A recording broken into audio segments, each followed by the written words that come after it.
হেই বন্ধুরা, তোমরা কি জানো যে একটা সূরা অপরজনকে শিখাই দিলে কতটা সওয়াব হয়?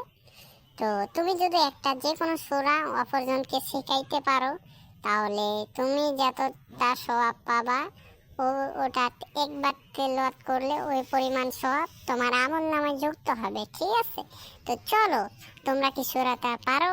আমরা দেখি। সর্বপ্রথম সূরা সূরা ফাতিহা। তো তোমরা পারলে কমেন্টে বইলো হ্যাঁ, আর না পারলে বইলো না। তো চলো আমার সাথে পড়ো। বিসমিল্লাহির রহমানির রহিম। আলহামদুলিল্লাহি রাব্বিল আলামিন।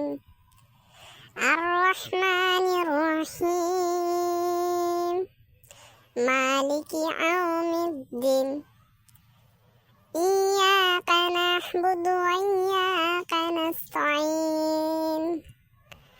اهدنا الصراط المستقيم.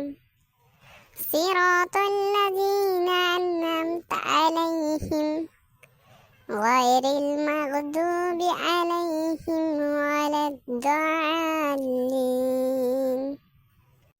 তো বন্ধুরা, যে সূরাটা এখন পড়লাম, এটা যদি তুমি অপরজনকে শিখাই দাও, তাহলে ও যতটা সওয়াব পাবে, ওর পরিমাণ সওয়াব তুমিও পেয়ে যাবা। ঠিক আছে, যতজনকে শিখাই দেবো অত সওয়াব। তো চলো, ভিডিওটা সবাই শেয়ার করে দাও। আর এইরকম নতুন ভিডিও পেতে চ্যানেলটা সাবস্ক্রাইব করো, একটা লাইক অবশ্যই করবা, আর কমেন্ট তো অবশ্যই। তো আজকের মতো টাটা, বাই বাই, দেখা হচ্ছে নতুন কোনো ভিডিওতে।